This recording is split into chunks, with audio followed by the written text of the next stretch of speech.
12 Rabiul Awal tepat di Batun Gajah, tengah-tengah fajar bekah di Mekah mulia, lahirna Sidrajan Jongang pengoleh alam semesta, sebagai lampu ke alam dalam terjuna.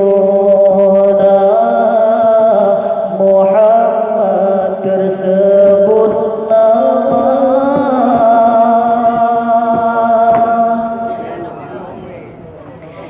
Cik si aku tanya kenang perjuangan baginda, susah payah bak nemerang, bak pedimang agama, dan tinggal teboneh dijayang disiksa, yang bantu perintah Tuhan, dan segan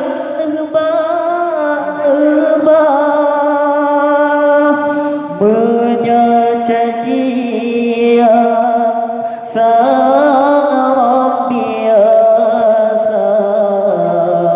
Bandung merintangan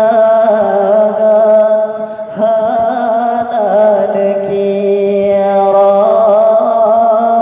kadang citira dan najis unta, dan hati napang Nabi Sabah.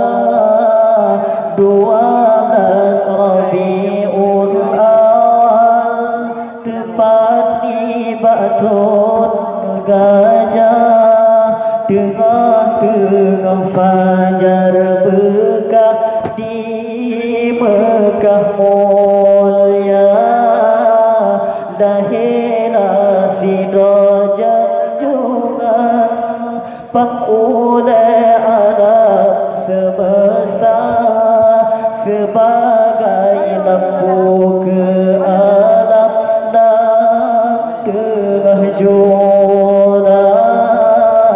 Muhammad tersebut nama.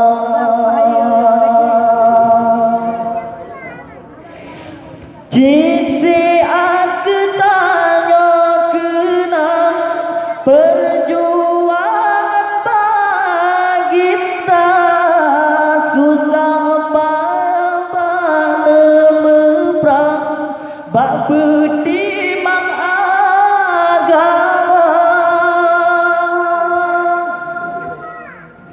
dan tinggal teboneh dijayang disiksa, yang bantu perintah Tuhan, dan segan nebak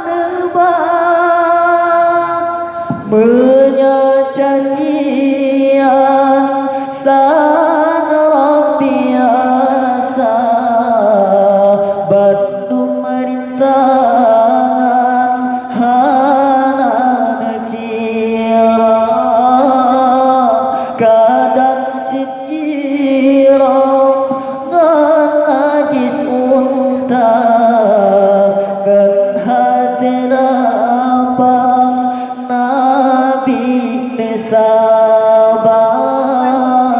Muhammad tersebut